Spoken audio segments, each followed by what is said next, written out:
elle m'a cramé l'effet de surprise. Je voulais le placer au début et puis j'allais faire bonsoir à tous, je m'appelle Jérémy Clay, je suis illustrateur et ce soir j'ai 30 ans. Voilà. Et, puis,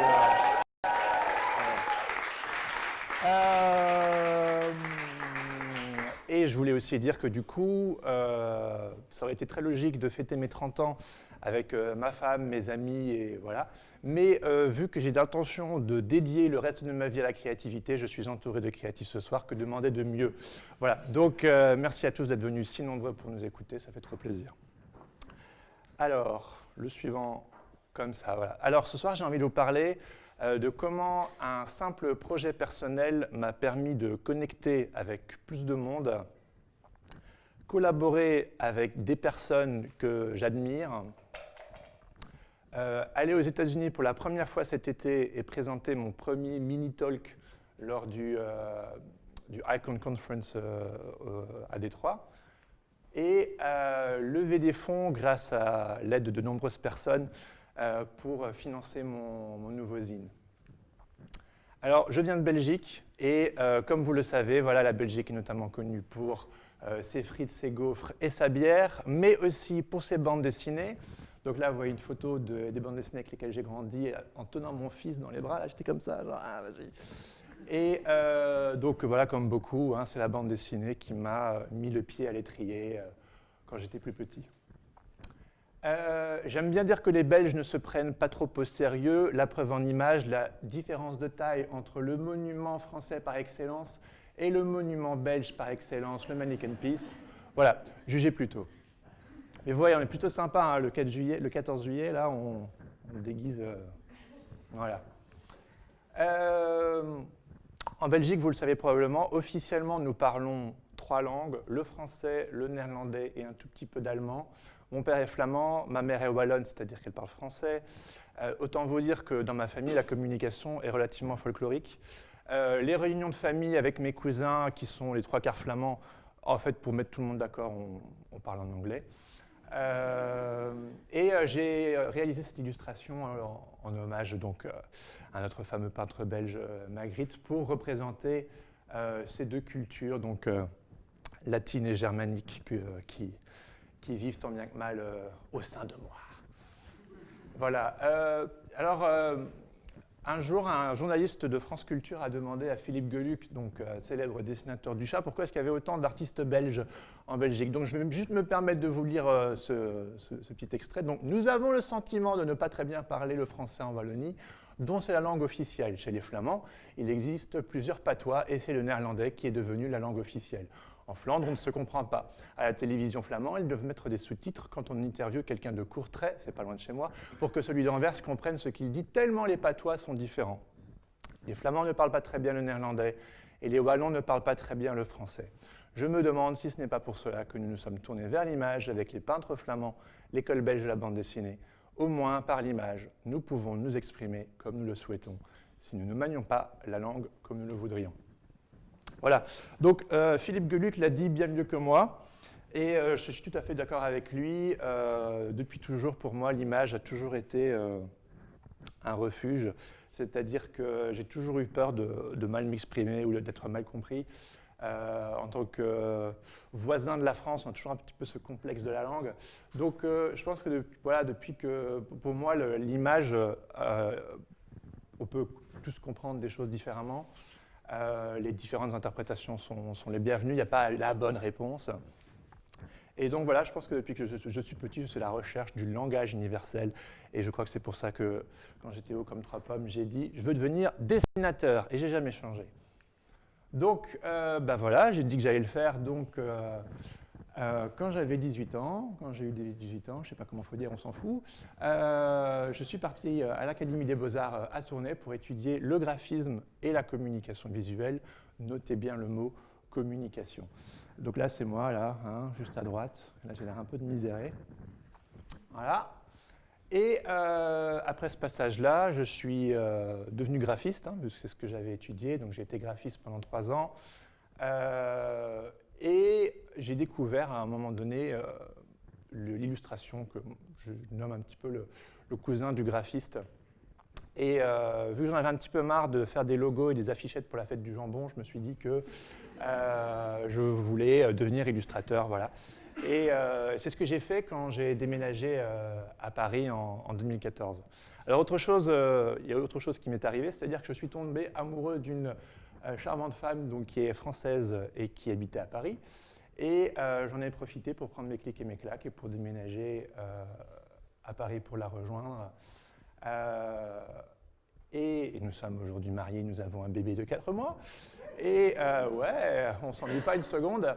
Et le moment où j'ai mis le pied à terre en fait, à Paris, je me suis autoproclamé voilà, illustrateur. Je n'ai pas une formation dans l'illustration, je suis graphiste de base. Mais être à Paris, au cœur du monde de l'édition, de la culture, de la presse, c'était parfait pour moi. Au début, c'était franchement pas facile. J'étais débutant, j'avais tout à apprendre, je connaissais quasi personne. Et je serai toujours reconnaissant envers ma femme parce qu'elle m'a permis de me lancer là-dedans. On a vécu des galères, financièrement, ce n'était pas évident. Donc du coup, j'ai fait cette illustration, notamment à l'époque. You are enough, pour moi, c'est un message qui était très important pour moi, surtout quand on est au début d'une activité, qu'on a l'impression qu'on ne va jamais y arriver. Là, ça paraît immense. Donc, you are enough, vous êtes suffisant, c'est un message qui est relativement important pour moi. J'ai eu la chance, donc je me suis lancé en tant qu'illustrateur donc, il y a 5-6 ans. J'ai eu la chance d'avoir des mentors, j'en ai genre 3-4 qui m'ont épaulé dans ce processus. Donc pour moi, ce que j'appelle mentor, c'est des personnes qui ont genre 15-20 ans d'expérience dans le métier, donc des illustrateurs que j'admire, que j'apprécie énormément et à qui je peux poser 10 000 questions, des questions bêtes et ils ne vont jamais m'en vouloir, ils sont toujours présents. Et un de ces mentors, donc je vous disais que j'en ai plusieurs, j'en ai genre 3 français et 1 américain, c'est lui dont j'ai envie de vous parler, donc c'est Andy J. Pizza, donc rassurez-vous, ce n'est pas son vrai nom, hein, c'est son blaze, son vrai nom c'est Andy J. Miller, mais il adore la pizza. Et c'est un mec avec qui je corresponds depuis une petite dizaine d'années sur Internet, et qui plus ou moins au même moment, en même temps quand je me suis lancé en tant qu'illustrateur, a lancé un podcast. Alors le podcast est en train d'exploser là en France, moi j'adore ça. Et donc ça s'appelle le Creative Pep Talk, et en gros son slogan, pour tous les créatifs, vous notez ça, hein, si vous devez retenir un truc ce soir, c'est ça. Son slogan, c'est comment décemment gagner sa vie tout en étant créativement épanoui. Alors vu que j'en étais au tout début, j'avais les crocs. Et en gros, pour moi, ce podcast, c'était avoir une tape sur l'épaule de la part de mes mentors, sauf que c'était toutes les semaines. Et ça, c'était vraiment, ça avait beaucoup de valeur pour moi. Je vais revenir sur ce monsieur un peu plus tard. À cette époque-là, au début de ma carrière, donc, j'ai beaucoup plus travaillé pour la presse jeunesse. Donc, notamment, voilà, une illustration que j'ai faite pour le magazine Georges sur le thème du théâtre. Une illustration pour la chaîne Nickelodeon pour une série américaine, Nicky, Ricky, Dick and Dawn. Quelqu'un connaît? Voilà, moi non plus. Mais voilà, j'ai dû illustrer cette série américaine. Voilà. J'ai beaucoup travaillé pour Bayard Presse. Voilà, c'était une illustration d'un dossier, c'était l'illustration de fin d'un dossier sur le thème de la vérité. Voilà. Et c'était une chouette période, c'était cool pour commencer. Mais je me sentais un petit peu coincé dans le secteur jeunesse. Je n'arrivais pas à en sortir et ça me gavait un tout petit peu. Début 2017, mon ami Andy J. Pizza lance une classe en ligne. Il sélectionne 10 personnes et j'ai eu la chance d'en faire partie. C'est une classe de 4 mois en ligne et l'idée c'était de trouver des clés pour nous faire passer au next level. Qu'est-ce qui fait qu'on coince? Et donc moi, ma problématique c'était, voilà, je travaille beaucoup pour la presse jeunesse, j'aimerais travailler plus pour la presse adulte. Et un jour, il a regardé mon portfolio, donc il a dit cette fameuse phrase « Il semblerait que tu saches comment parler, mais tu ne dis rien ». Sachant que j'aime pas mal parler, j'étais relativement surpris. Mais il avait raison. C'est-à-dire qu'à l'époque, Si vous regardez mon portfolio, ça allait un peu dans tous les sens. C'est-à-dire, j'étais capable de faire l'illustration, pas de souci, mais on ne savait pas trop quel était mon propos. Et donc, si un DA ou une DA avait envie de travailler avec moi, elle n'était pas sûre de savoir si je pourrais le faire, quoi, juste à cause des sujets que je traitais. Et la solution... Oula, pardon, merde, comment je fais en arrière? Voilà. La solution pour moi, c'était la création d'un projet personnel et de plonger dans mes intérêts. Et alors, je suis un fervent lecteur, je lis énormément de bouquins. Mes sujets de prédilection, c'est un peu genre la psychologie, la communication, la culture, les croyances, les relations humaines, ce genre de sujets. Ça me passionne. Alors vous verrez, enfin, c'est plutôt des sujets relativement sérieux. Mais bon, voilà, c'est tout, j'aime bien ça, qu'est-ce que vous voulez. Il y a notamment un bouquin qui m'a beaucoup touché qui s'appelle donc Daring Greatly, How the Courage to be Vulnerable Transforms the Way We Live, Love, Parent and Lead, en français, Le pouvoir de la vulnérabilité, de Brené Brown. Vous avez peut-être vu son TED Talk il y a quelques années. Et en fait, ce livre m'a tellement parlé que j'étais incapable de le garder pour moi. Et je me suis dit que si les sujets sérieux ne venaient pas à moi, j'allais moi-même aller vers les sujets éditoriaux sérieux. Je m'explique. Je me suis mis, au fur et à mesure de la lecture du bouquin, à écrire des articles sur les sujets que je découvrais et à les illustrer dans un style éditorial. Donc voilà quelques exemples. J'écrivais aussi en anglais pour toucher un maximum de personnes. Et semaine après semaine, je les partageais sur les réseaux sociaux, Facebook, Twitter, Instagram. Et sur des sujets aussi divers que donc, par exemple, ce qu'est la vulnérabilité pour moi, quelle est notre vision du monde, la dépression, mon rapport aux autres, le perfectionnisme, ma découverte de l'empathie, etc., etc. Et pour la première fois, en fait, si vous voulez, depuis que je m'étais lancé, j'ai eu des retours sur les réseaux sociaux. C'est-à-dire que les gens se sont mis à vraiment interagir avec moi par rapport à ce que je partageais, parce que je partage plein de trucs relativement personnels. Et ça, c'était quelque chose qui ne m'était jamais arrivé, qui avait beaucoup d'importance pour moi. Moi, je suis très passionné par les relations humaines et par le fait de connecter avec les gens, avoir une connexion. Et le fait d'allier histoire personnelle et illustration a permis ça. Ça m'a aussi permis donc, du coup, d'approcher des personnes que j'apprécie. J'ai pu collaborer donc, notamment ici avec Laurent Bazar ou Andy J. Pizza et d'autres que je n'ai pas mis là, mais ils sont dans le zine. Je vous montrerai un peu plus tard. Donc c'est cool de pouvoir approcher des gens que tu aimes bien et dire « T'as envie de travailler, de faire un petit truc avec moi ?»« Ouais, trop bien, cool, merci. » Et voilà, c'est des featuring, hein, comme sur un album de rap en gros, quoi. Hein. Et du coup, ils se sont mis à lire le bouquin, à illustrer leurs propres articles, et on s'est mis à en discuter. Et donc, en gros, pour moi, un club de lecture était né, c'est-à-dire le principe d'un club de lecture, on lit un bouquin, on en discute, et sauf que nous, on illustrait en plus. Donc, j'ai intitulé ça, le Illustration Book Club. J'en ai fait un vrai site internet que je vous invite à aller visiter. Voilà. Et une fois que le projet était terminé, j'ai décidé d'auto-publier un zine. Voilà, il est là. Je vais vous le faire passer. Jetez un petit rapide coup d'œil, hein, si vous voulez. J'en ai... ça fait 52 pages. C'est en français, en anglais.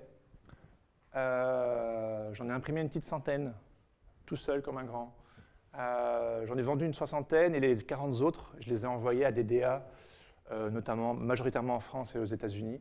En gros, pour dire à ces directeurs, ces directrices artistiques, les sujets dont vous parlez dans vos magazines, en fait, je sais les traiter. La preuve, j'en ai fait un zine. Et aussi, je ne voulais pas juste leur montrer que je savais le faire, mais c'était aussi, genre, vous pouvez apprendre à me connaître. pour de vrai. Donc il y a une relation plus personnelle qui se crée. Et en fait, ça a fonctionné. Par exemple, je vais vous montrer quelques illustrations pour des revues à qui j'avais envoyé notamment le zine ou qu'il avait vu sur les réseaux sociaux. Par exemple, ici, c'était pour Cosette, Name and Shame à la française. J'ai pu illustrer un dossier pour la revue 21 sur les services secrets en Bulgarie durant la guerre froide. Alors j'étais dans 21, j'étais comme un dingue. Moi, c'est vraiment une revue que j'aime trop. Le particulier, sur le thème du harcèlement scolaire, vous noterez que ce sont des sujets très légers. Voilà. Et j'ai eu l'occasion, là-bas à droite, d'illustrer un dossier pour Télérama sur l'exploitation des acteurs du secteur de la mode. Et ici, d'illustrer la couverture du supplément culturel du journal belge De Morgen. Et donc pour moi, c'était le retour à la maison, quoi. Je boucle la boucle. J'appelle ça l'effet Jacques Brel. Il faut quitter la Belgique, passer par Paris pour être reconnu chez soi. Et donc, voilà, ça c'était sur l'industrie de la musique. En parlant de Belgique, vous avez peut-être vu ça passer cet été. Donc, on m'a demandé de représenter mon pays sur une bouteille de Heineken. Voilà. C'était mon premier projet de pub. C'était rigolo parce que du coup, les potes, pendant l'été, se prenaient en photo devant les affiches, genre hey! Voilà. Donc, voilà. Donc, revenons à nos moutons. Pour boucler la boucle avec mon projet de zine m'a, entre guillemets, fait aussi voyager aux US. Cet été, donc, je suis allé donc, pour la toute première fois aux États-Unis, à Columbus et à Détroit. Vous allez me dire, qu'est-ce que tu as été faire là-bas? Mais je suis allé rencontrer pour de vrai mon ami Andy G. Miller. Donc, au bout de 9 ans de correspondance, c'était sympa de se rencontrer pour de vrai. Et donc, il habite à Columbus, mais ensemble, on est allé à Détroit. Détroit où il y avait cette année donc, le Icon Conference, donc, qui bouge tous les 2 ans en fait, de ville aux États-Unis. Donc pour moi, c'était l'occasion, si vous voulez, de rencontrer. Tu peux geeker avec 700 illustrateurs, illustratrices, DA, agents, machin. Tu peux rencontrer tes héros et aussi filer mon zine en main propre. Comme ça, la meilleure des cartes de visite, c'est genre, tu leur donnes. Et j'ai mangé le pire hot dog de ma vie. Voilà. Ce truc était immonde. À 2h du mat, voilà.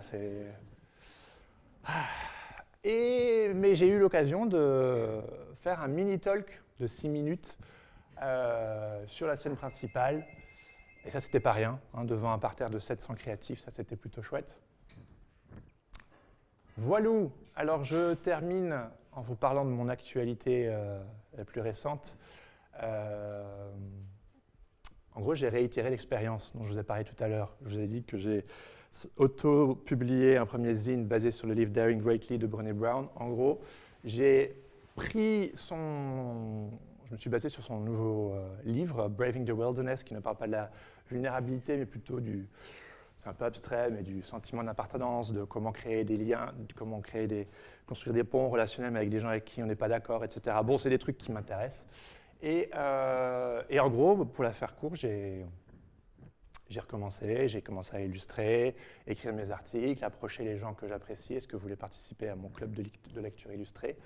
Et au lieu de continuer à blablater, je vais juste vous montrer la petite vidéo de présentation de ce second projet.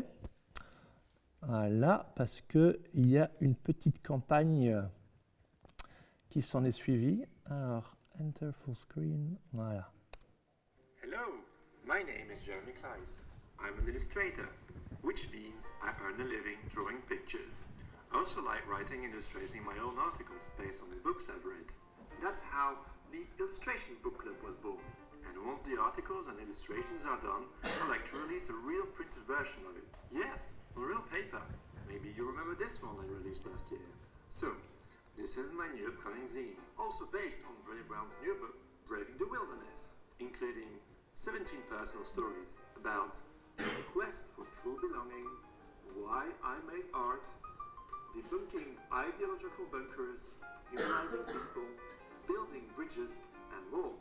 Deep stuff, I know. I can't help it. Featuring Django Jim, Stephanie Wunderlich, Benjamin Frou, and Ella Cuckoo. Forward by Andy J. Pizza.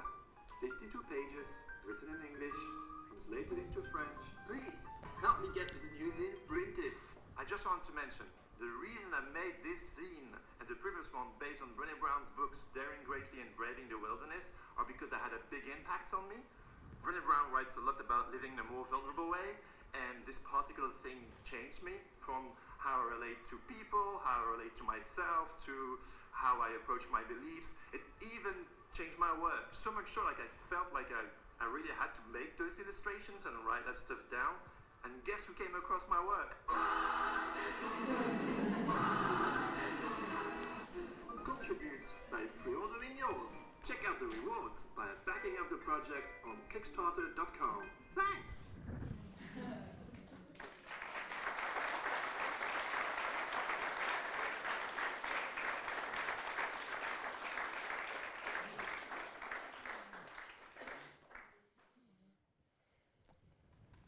Merci. Et le 10 octobre, grâce au soutien de 156 contributeurs, nous avons réussi à financer ce second zine. Voilà, ça c'était trop cool, une sacrée expérience aussi. Du coup, je vous laisse en vous donnant rendez-vous le 8 novembre à 18h30 à la librairie du Mont-en-l'Air, en présence de Stephanie Wunderlich et Ella Cuckoo qui viennent expressément d'Allemagne, et Django Jim qui nous vient de Belgique pour donc une séance de dédicace. Merci.